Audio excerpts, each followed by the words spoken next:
Good afternoon. It is a privilege for me to introduce today's plenary speaker, Professor Graeme Trousdale. Professor Trousdale is a professor of linguistics and English language at the School of Philosophy, Psychology and Language at the University of Edinburgh, where he has worked since 1995 and where he now holds a personal chair in cognitive linguistics. He obtained his PhD in 2000 from the University of Edinburgh, entitled Variation and Sociolinguistic Theory, a case study of Tyneside English. His research interests include constructions and constructional change, language change, English historical linguistics, and cognitive linguistics. He's probably most well known for his work with Elizabeth Traugott on constructionalization and constructional changes, which is also the title of the landmark publication in 2013, in which, very importantly, he broadened the scope of constructionalization from grammatical constructionalization to lexical constructionalization. This publication also very much sparked a discussion of the relation between grammaticalization and constructionalization. Another major publication, I won't run through all of them, don't worry, but another major publication is his Oxford Handbook of Construction Grammar, co-authored or co-edited rather with Thomas Hoffman. In addition, he has edited a number of volumes on grammaticalization, one called Gradients, Gradualness and Grammaticalization, and another volume emanating from the latest, and also the last, I should say, New Reflections on Grammaticalization conferences. He's had a keen interest as well in outreach activities, bringing historical linguistics to the classroom, and he's also written a number of articles about that. In this way, I think he has long put into practice one of Cortman's calls from last Monday, that we have a responsibility to the teacher. Finally, I should say he is finishing a short monograph in Cambridge University Press's Elements series on constructions, networks, and language change, also co-authored with Elizabeth Traugott. He told me it will appear soon-ish. Let me finish by saying that we're all wondering what surprises he has in store for us with this plenary talk today, the surprising English language. So please join me in welcoming Graeme Trousdale to the podium.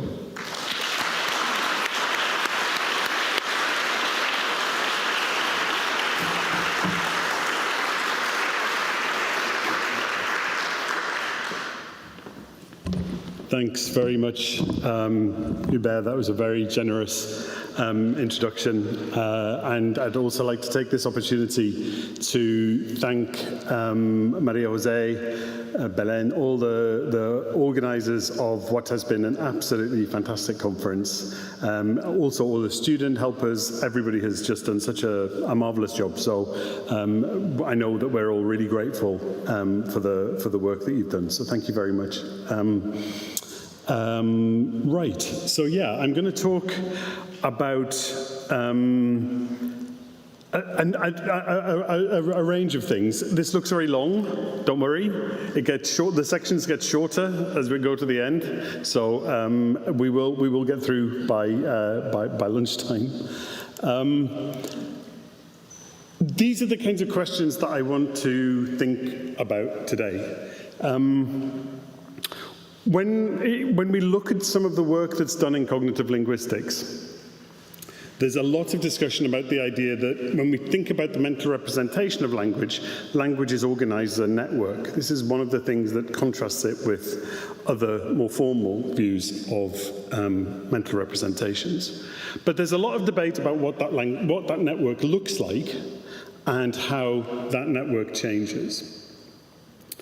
The second set of questions is to do with what happens in particularly grammatical change. So if you look at standard work on grammaticalization, the question is that when we move to a grammatical word from a lexical word, how are we going to actually account for that if we think that language is a network? And how does this relate to the concept of constructionalization? And then the last thing that I want to talk about is whether mirativity, which is the idea that the speaker wants you to know that what they're talking about is a surprise, either to them or to you, is this grammaticalized in English? Okay.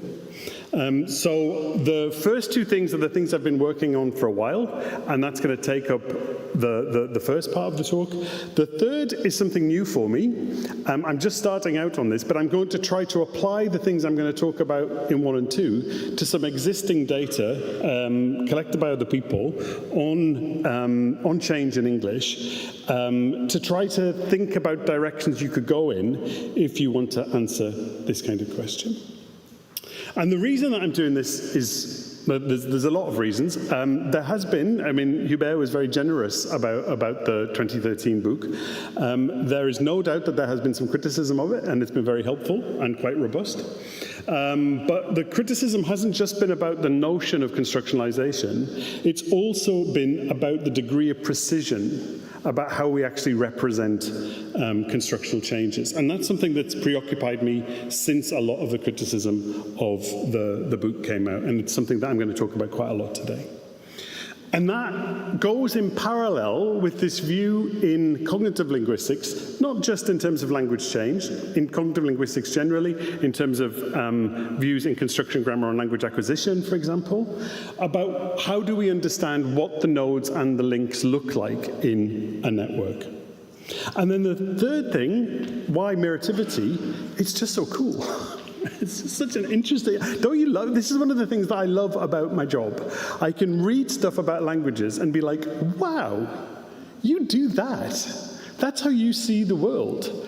And I clearly see the world sort of in similar ways, but I just don't do that. You know, I look at Chechen or I look at Turkish and I'm like, my God, you've got a morpheme for that. That's incredible. I don't have that. So I think the concept of mirativity is really intriguing. And I think the idea that it might be there in ways that we don't expect in English is something that I would love to, that I'm really excited about talking about to you today. Okay, so let's start by thinking about networks. If you look at what construction grammarians have been saying about networks, probably the most detailed account is work by Holger Diesel recently. And he talks about networks in two different ways. First of all, he says if you look into a construction, you'll see a network. And that's the first three things. Okay? But also, if you look outside of a construction and at a series of constructions, they are also networked. So what you've got, essentially, is a network, and then kind of something around it that's the construction, and then another network, okay? And you have to have that something around it to be able to connect things in this network of signs. And I'm going to say that I think that's a bit problematic. Because when you look at the kinds of links that are there in arguments about construction grammar, you'll see that people talk about partonymic links. They show the constituents of constructional assemblies. There's taxonomic relations, and there's links between elements at the same level of abstraction. And construction grammar, in the kind that is most familiar, I would have thought, to people who are working on English linguistics, the point about partonymic structures is to say that then construction grammar is a phrase structure grammar. It might not always say that it is and talk about the fact that it is, but it's a phrase structure grammar. So when we try and think about what the links are in the network, what we see is an argument that the more abstract constructions in the network are organized in such a way that the lower constructions will inherit some properties from them, but can also, those lower constructions can override some of the properties that they inherit by default. So if we think about expressions like at school or in hospital, this is a famous expression, a famous example from Goldberg 2013. If you say the doctor is in hospital, the idea is that the doctor's actually a patient. He's not at work. He's ill in some way. So there's something about a kind of, there's some slight difference in the meaning of in hospital that's different from in the hospital. So if it's a PN sequence, that's different than if it's a PNP sequence. And you get that in hospital, at school, across a range of different examples. So the PN construction has some idiosyncrasies in both form and meaning. But it can also be said to inherit certain properties such as word order from the more general PNP construction. So the information about word order is stored at the PNP level, but the specific meanings of things like at school and in hospital can be stored lower down at the PN level. And more recently, there's been a move away in construction grammar from thinking about the idea that these inheritance links are the most important ways of thinking about the network, to thinking about other associative links. Okay? So again, Holger Diesel's work, he's been talking about the constructicon should be seen as an associative network. And specifically, he says that these associations are cognitive links of human memory that have little in common with the inheritance links of classical construction grammar. And these associative links have been important because they help to explain processes of entrenchment and priming, and entrenchment and priming aren't connected to inheritance. Okay, so what I'm going to talk about is I'm going to try and think about all of those really fascinating things that have been developing within construction grammar, and I'm going to contrast those with a framework that probably most of you won't have heard of. It's brilliant, really brilliant framework, but it's not as well known as I think it should be. And I really hope that by talking about it today, you'll get some interest in it and think a little bit about it and think about whether it might be useful for you in the work that you're doing. It is a cognitive linguistic theory. It's been arguing that language is a conceptual network since the 1980s, for much longer than construction grammar has, but it shares an awful lot of common ground with construction grammar. However, the structure of the network is different. There are no phrases. So here are some similarities. First of all, as I say, like the rest of cognition, language has to be understood as a massive network of nodes and their relations. Knowledge of language is usage-based, and it emerges, in Hudson's term, its constantly growing system of elements with different degrees of entrenchment. Interestingly, for the work that I'm about to talk to you about later, the elements are places where synchrony and diachrony meet. And obviously categories as well are said to have these prototype effects, and the strength of linguistic representations can be gradient. So this is very important for the variation that we see in language around us. But there are some critical differences. What you're going to see is that word grammar is about words. The word is the basic unit of analysis, unlike construction grammar, where the construction is the basic unit of analysis. The second difference is that word grammar is a dependency grammar, not a phrase structure grammar.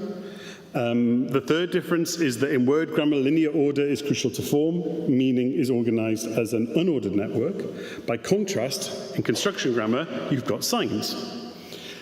And then fourthly, the focus in word grammar is on I language, understood as internal and individual. However, and this is very important, it has a very strong social dimension, and it talks about the ways in which that language network interfaces with social cognition, and crucially argues that social cognition is organized around the same principles. It has to be if the first of these things is true. If cognition is a network of nodes and their relations, then what we understand about social relations has to be organized in the same way. And that's an important part of word grammar. Okay, so what does a word grammar network look like? This is what a word grammar network looks like. What we have here is a description of the knowledge around particular words. Words like apple. So when I think about what I know about the word apple, I know that it is a noun, okay? And this is an inheritance relation. Everything I know about the property of noun, I inherit onto the form apple. I know about the word apple that it's an English word. So I can specify a relation that goes from apple to the concept in my head of English. I also know that apple has a sense, and the sense of the form apple is the concept apple.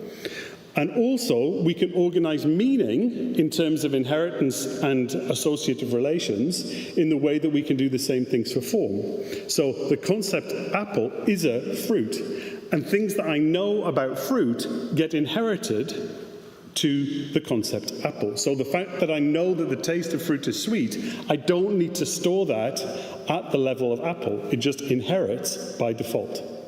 By contrast, not all fruit is round. So when we look at the shape of an apple, I have to specify it there. It would be inappropriate to store that at a higher level. Right, so how are we going to talk about word grammar constructions and language change? My thesis is that early stages of grammaticalization can be modeled in word grammar as the development of sublexemes.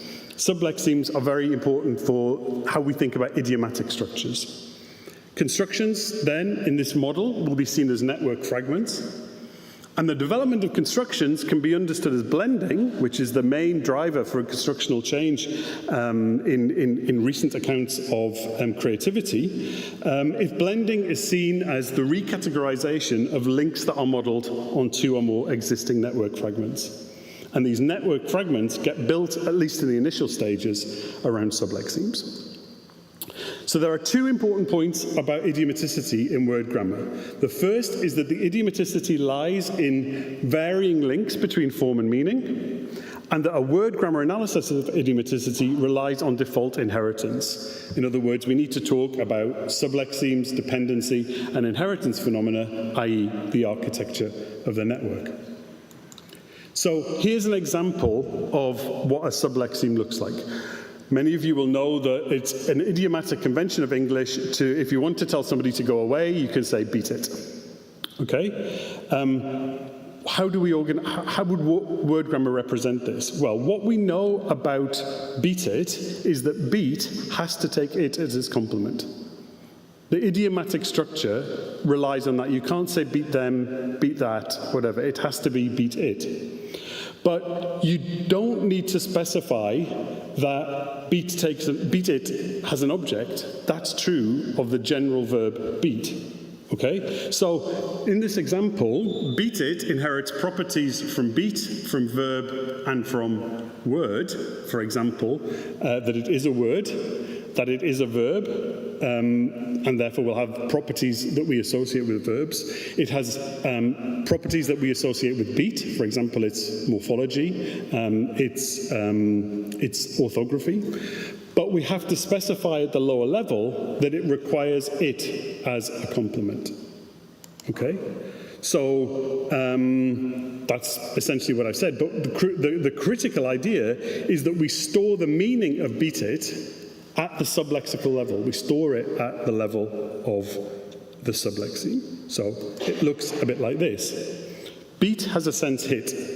Beat can take an object. Beat it, the sublexeme, has to take it as its object, and the meaning, go away, is the sense of beat it, the sublexeme of beat, not stored at the lexical level. Okay, how do we think about change? A conceptual network, like the one in word grammar, consists only of nodes and relations. There's nothing else to talk about. So when we talk about change in the network, what we're talking about is change in relations. You can either create a new node or relation, you can lose a node or relation, or you can reclassify a node or relation. Each of these things is a neo-analysis, and that's motivated by variation, existing variation in entrenchment patterns in the network. And that's why a lot of the quantitative data and studies from quantitative sociolinguistics is so important. Because entrenchment is associated with frequency, and relations connect linguistic knowledge with social knowledge. In other words, sociolinguistic knowledge is a kind of knowledge. Okay, changes happen stepwise. So we create a sublexeme from an existing word, but it has to have specific features that aren't shared with the lexeme. Take an example like the development of the Romance future. You have to create a sublexeme of the ordinary Latin verb habere that has to have an infinitive as its counterpart, and the infinitive has to precede the sublexeme habere. This is an idiomatic structure. Okay, and what happens in the development of that idiomatic structure is that you get a fixing of the syntactic order. So it looks a little bit like this. Don't worry too much about the detailed labels of the nodes. The point that I'm trying to get at is that just as we saw with beat it, you can, for the development of grammatical words, motivate a sublexical analysis. The sublexeme has a specific sense, it's talking about the future, and it has a particular syntactic configuration. It has to take as its predicate relation something that's an infinitive. Okay, as a result, when we look at what happens when languages change, the change has to be very, very limited. You can get these new nodes and relational links, and they can get entrenched as a function, typically, of frequency. The existing nodes and relational links can become more weakly entrenched if they're infrequently used, and that can lead to loss. So we get that kind of thing when we see the disappearance of impersonals in English. And we get the reclassification that I talked about. So it's a talk about diachronic construction grammar, so I have to talk about the way construction. This was a multiple source construction. There were at least 2 inputs into the history of expressions in modern English, like he laughed his way through the ceremony. Okay, what happens? Why is this little idiomatic structure developed in a certain way? And it has to happen because you have a combination of intransitive motion and transitive acquisition. And this new construction is a product of constructional blending. For example, here's a word grammar network for the intransitive motion in late Middle English. Okay, again, the details of the analysis I'm very happy to talk you through, but that's the principle. The thing that I want you to bear in mind is that some of these links are coloured blue, and that's for something I'll come on to. Okay, you'll see when I show you the transitive acquisition structure that there are similarities, but there are also differences. So we've still got paths, we've still got subjects, but now what we've got, and this is marked in red, is this thing that connects object structures that have a particular sense. When we look at the structure of the way construction in early modern English, the early examples, things like he forced his way through the doors, then what we have is a blend where some things come from the intransitive construction, that's the bit in blue, remember. Some things come from the transitive construction, that's the red, but some things have to be new to the construction themselves. Those are the bits that are in brown. And that's the principle about blending, yeah? If you take an example, a classic example of blending, that surgeon is a butcher, you take your 2 input spaces, what you know about surgery and what you know about being a butcher, but you have to create something new. The fact that that's a criticism of the butcher is neither there in what we know about surgery or what we know about being a butcher. It comes as a result of the blend. And the same thing happens here. We have to put a bit of structure in that's new to the new construction. And that in word grammar is what a construction looks like. It's a fragment of the network. Okay, so summarizing, I'm doing for time. Okay. The characterization of the sublexeme is one in which a particular node inherits some properties from a more general node, but also has properties that distinguish it from the more general node. And word grammar is not concerned just with the grammar of words in isolation, but with the idea of what the relations between words are. And this is where the connection with construction grammar is so strong. Specifically, I think new constructions can be seen as these fragments of networks. Okay, now I'm going to talk about mirativity. This is the bit where I'm going to need your help. As we go through, I'm going to need your help more and more, because I'm going to end up talking about something that is apparently English, but is not okay for me. I can't work it out. So I'm looking forward to your input, particularly about that. So mirativity, as I said, is about the idea that we can express in the grammar of the language.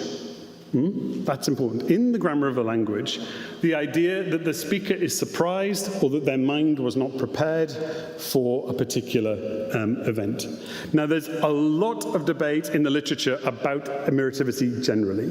Some people have looked at how it relates to evidential marking.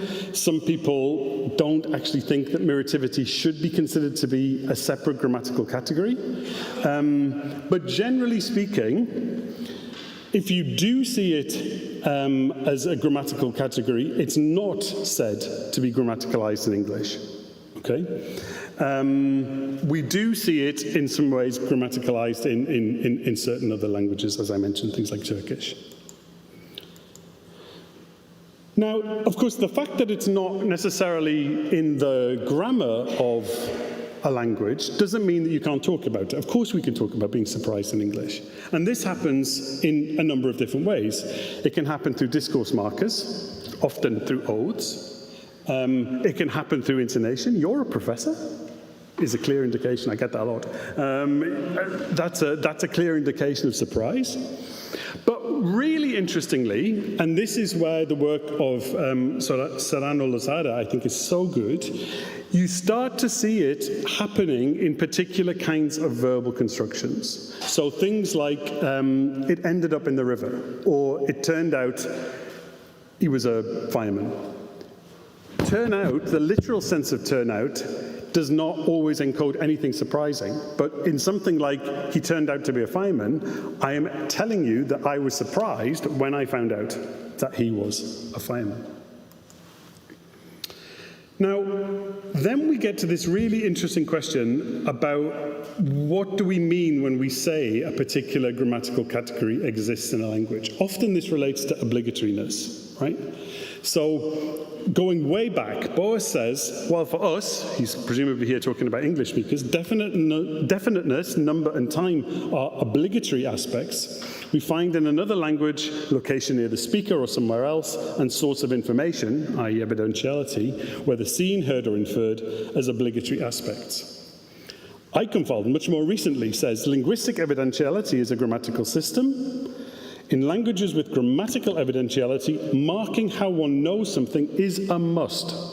Okay, now the stance gets softened later, but there is this sense, and it's also true in the grammaticalization literature, that obligatoriness is important. Okay, in discussing his parameters of grammaticalization, Christian Lehmann says most of the attention, the thing that he wants to talk about most, is to do with obligatorification. These, along with illegibility, are probably the most crucial aspect of grammaticalization. But there's also a lot of problems with this, as Eric Melak has talked about. We see obligatorification at different levels, and they don't always occur at the same time. And the fact really is that it's not actually either a necessary or a sufficient property of grammaticalization. It's a strong tendency, but that's a slightly different thing. So one of the things that I want to suggest is that, yes, I agree, English doesn't have a fully grammaticalized meritivity. It would be ridiculous to suggest that it does. But what I do think it has are really interesting evidential strategies. Meritive strategies. And that ties in with this notion of evidential strategies. Eichenwald says, categories and forms which acquire secondary meanings somehow related with information source are called evidentiality strategies. They're distinct from evidentials proper, whose primary and not infrequently exclusive meaning is information source. In other words, you can take something and start to use it in an evidential way.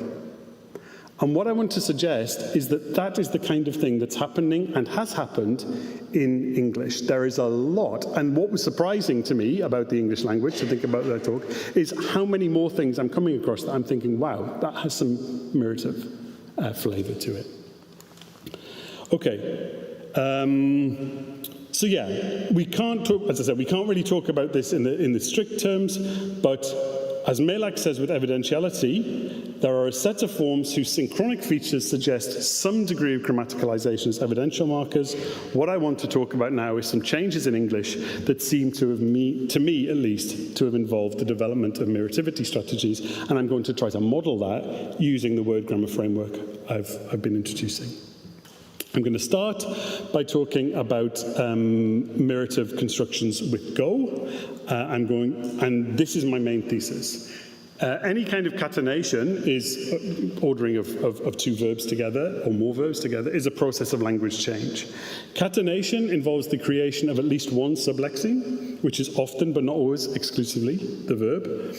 Auxiliation is a subtype of catenation, and English meritive constructions containing go are an instance of catenation. That's what I hope to show to you. Now, Sell and Lanzari have shown that there are at least two expressions involving go that express surprise. So things like, then the silly girl goes and loses her key, or this woman kept following him and leaving gifts for him. When she finally confronted him at the stage door, he begged her not to go buying all these gifts. So the go in these examples doesn't necessarily, and certainly doesn't foreground motion. What it foregrounds is speaker surprisal, I will argue. I'm only going to look at the second type in detail, and the big question is, why should it be go?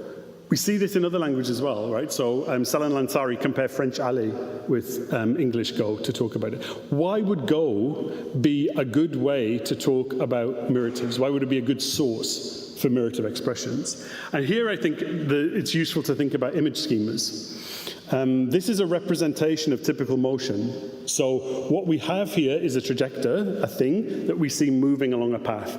The path is the landmark, the trajector is the thing that moves along it. That's a typical sort of abstraction of our notion of motion. But not all motion is like that. And there can be differences, and those differences are counter to what we would expect as far as motion is concerned. Sometimes journeys can be longer. In other words, you can have extended motion where the landmark extends at either end. Secondly, divergence. The path that we take cannot be sometimes not the path we were anticipating taking.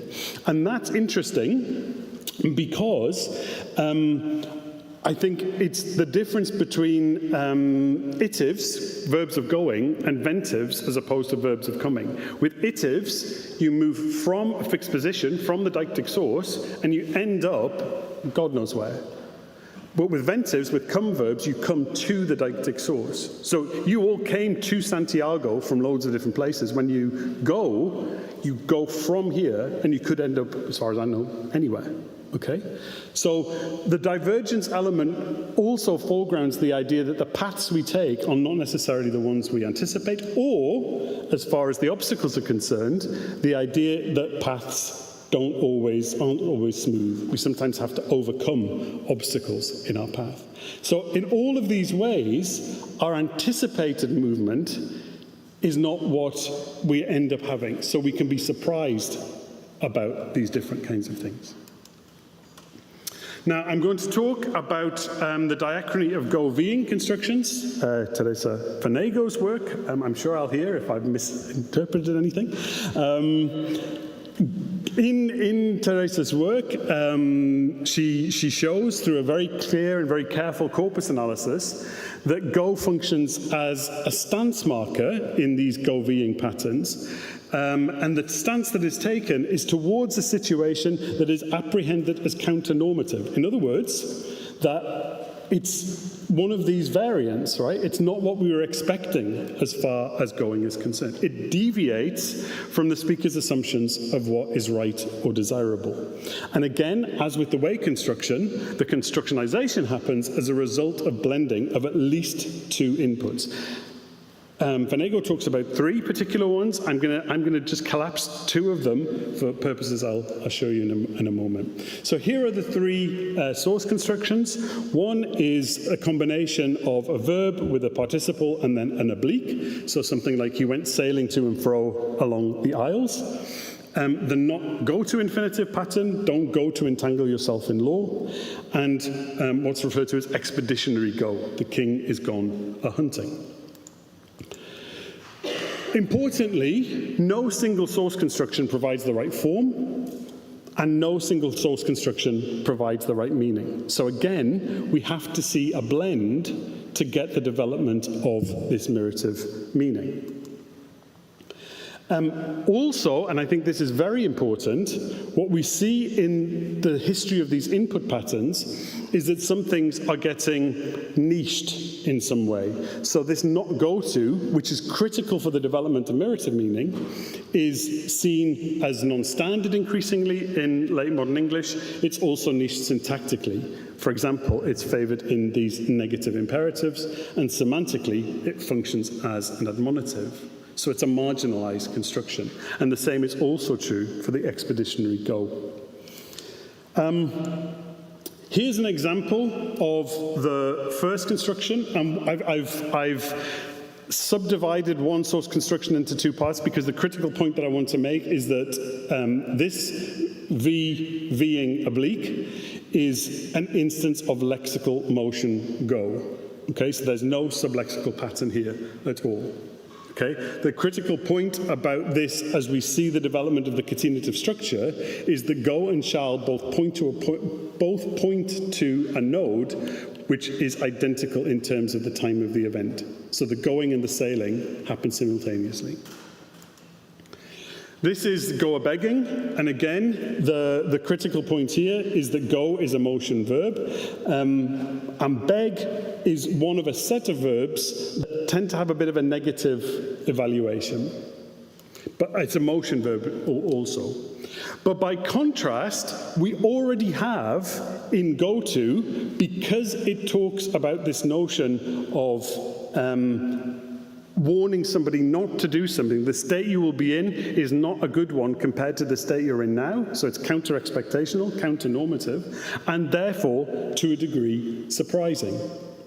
So the meritive go-Ving construction in word grammar has bits of all of those senses.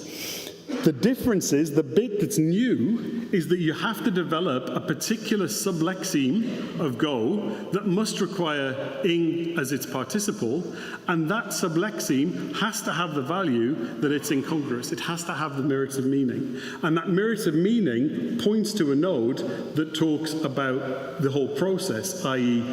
that you mustn't make trouble. The next example I want to talk about is how come. Now, this is really interesting to me. This is a particularly interesting expression, and it concerns examples like, how come you're there? So imagine I'm on the phone to somebody who I haven't spoken to a while, and they say, where are you? And I say, oh, I'm in Santiago. And they say, oh, wow, how come you're there? They're not asking just, why am I there? They're also saying, why are you there? And I'm surprised that you're there. Okay, I wasn't anticipating you to be there. Now, this is a weird structure in contemporary standard English. First of all, it's unusual for, let's call it, a WH interrogative, because speakers of the standard variety don't typically allow subject-verb inversion in WH interrogatives. You don't come, but you don't have in standard English, how come are you late? Okay? It's similar to, but different from expressions such as what for. So again, imagine you know somebody called John and you know their parents, and John's parents are short for their gender, okay? You could say, how come John's tall? Because you're not expecting John to be tall, given the fact that his parents are short. But you can't say, what's John tall for? How would you answer that question? The only thing you could say is, I don't know, so we can paint the ceiling. It's impossible to answer that question because one questions the cause, the other questions the purpose. In other words, it doesn't simply ask for an explanation. Why neutralizes a distinction that's made by how come and what for. And this is expressed very nicely in a classic construction grammar paper on what's X doing Y, where Kay and Fillmore say, how come questions do more than request explanations? And in this way, they go further pragmatically than why questions. A question like 6a is an unadorned request for an explanation of the buoyancy of wood, but a question like 6b adds to this idea that the questioner finds the buoyancy of wood to be surprising, puzzling, inappropriate, or as we will say, incongruous. Now, Claridge has done a really interesting study of how come questions and their potential origin. And again, we see a similar kind of pattern. There are a range of potential source constructions, but just as is the case with the Goveying pattern, none of them have exactly what we need for what we've got in present-day English. Okay? Either the source constructions have the two words that aren't adjacent, so tell the court how the papers came there, or you get tense variation with come. How comes that about? The most frequent of Claridge's type is how come, so there is adjacent, but you also have an inflected infinitive. So how came he to trust you? So they're adjacent, but you have an infinitive form, and you also have an inflected form, came. So what we need to do is to try to think, what's the possible source that could allow for a recombination to create a new construction? And what Claridge says is that configurations which might lead to a reanalysis are very rare in the range of corpora that she investigates. Here's an example of what she finds in Koha. Now, this is just string frequency, so we're not saying that these are necessarily instances of particular constructions. It's just the string frequency for how come, how came, and how comes. But the important point is that when we look here, what we see is that how came starts off in 1810 to be quite frequent and then really falls away. How comes never really gets going at all. How come looks like it's doing the same kind of thing, but then suddenly, around about 1910, it starts to rise. Okay?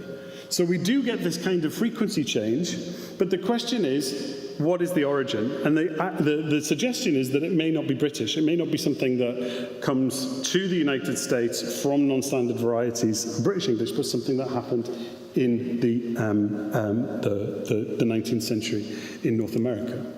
And she is looking just at Koha, but I think it's really interesting. When she talks about when she looks at early examples of how come, she says it's often surrounded by non-standard forms. Now, I know we're dealing with representations in literature, but they are interesting. So you get examples like the ones that I've got in there, which show that how come is doing this question. It's got this questioning function, but it's also surprising, right? In other words, he must be getting better. If he wasn't getting better, how come he's getting quieter every day? Okay? So there's a lot of non-standard features around it, but it's not always the case. I went back to Koha and looked at some of these examples, and what you find is that there are also other discourse markers that are around how come that suggest that something is counter-expectational. Obviously something like but also another very interesting discourse marker, why. Okay, so that's another example. How come must mean why, because he's already said why. Right? Why there is a discourse marker, and it's a meritive discourse marker. Why? It's Bob. Okay, not common anymore, but certainly common in the history of English. Here we've got this example of another discourse marker and preceding how come. But also importantly is in these structures you have how come, the subject, and then a prepositional phrase. So one possibility is that speakers are treating two different kinds of inputs to the structure of come. One is to have come as a lexical verb, which allows its subject to appear after it. And that is not what you would expect, right? Over the history of English, what has happened is that lexical verbs lose this property, and the idea that you can have subjects after verbs only applies to a different subtype, particularly auxiliary verbs. So this is atypical, and again, niche, and as a result, may lead to reanalysis. So the thing that I want to start to explore more is the idea that this might be connected to zero copula. Now, I don't know that this is the case. I need to go and look at more data, but it is a possibility, okay? And again, the way that you would treat it is to either say you've got an interpretation which is literally asking the question, how do you come to be there? Okay, which is ordinary lexical come, but it's got this weird syntactic property, which is niche, which is receding. Or you get a reanalysis where come develops a sublexeme that has to take how as its complement and allows a different structure, because here this is not suggesting that you is the subject of come, which is happening here, but instead you've got zero copula, and there predicates, there is the predicate and you is the subject. And therefore, this early meritive how come in word grammar, again, specifies that the incongruous sense is associated with a particular sublexeme of come, and it has this structure. All right, the last thing I'm going to talk about, and I will stop so we can ask some questions, is the one that I don't really understand, so I'd really appreciate some help. So I understand bits of it. Meritive uses of even relate to the fact that it's a scalar particle, okay? They express surprise at a large size of a quantity. So you can talk about a set of people that's not safe. It can be massive. But you can even include somebody else. So of all of the people that aren't safe, you include even John. But even can have scope over a whole set of different kinds of expressions. It can have scope over adjectives. It can have scope over past participles. But the thing that I can't do, that is clearly, it seems, all right for other speakers of English, is to have things like this. What even is a social media site? I always used to be like, wow, primers are so expensive. What even is the point of them? Yes, enough with the wasabi. What even is wasabi? Now that's, I don't really get that at all. I don't know what it means. I mean, I do know what it means. I can work it out. But it's not part of my, my English. And so I'm intrigued to think about this, and to think about things like final even, okay? How do we analyze? I couldn't get it looked at even. And things like I can't even. Yeah, these new senses of even are developing from the scalar particle use and clearly marking the same kind of meritivity. And then we start to think what other kinds of things might be or have been an English meritive strategy. We have discourse markers like O, but also, as I suggest, historically, not so much now, Y. Particle like, other scalar particles like only, already, and still.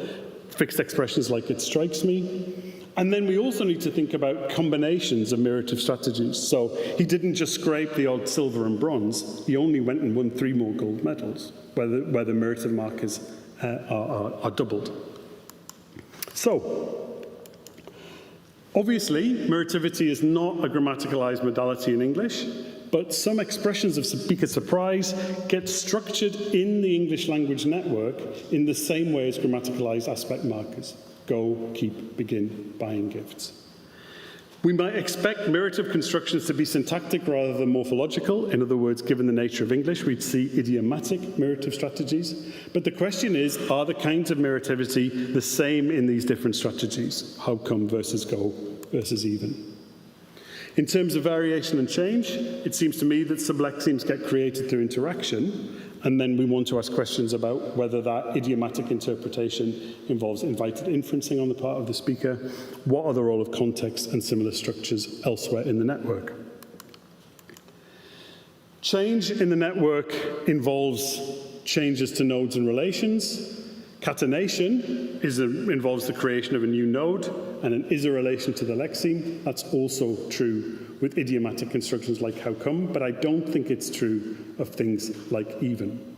And also, just because I want to move on, I think word grammar is really useful as a framework for understanding patterns of variation and change. And to go back to what Bert was saying earlier on this week, given that construction grammar is important in frameworks that people who are working on grammatical variation and change in English, I do think it can help to explain a lot of the patterns that we see. It's usage-based. Knowledge of structure emerges from use. It foregrounds associations between form and meaning, where meaning is encyclopedic. And this quotation, I think, is so great from Hudson. Grammar is a tool for explaining complex meanings. And like any other tool, it has to be designed to fit the circumstances in which it has to be used. So the fit is flexible. And that flexibility gets manifest in this dynamic network that I've been trying to talk about today. Thank you very much for coming. Thank you very much for your attention.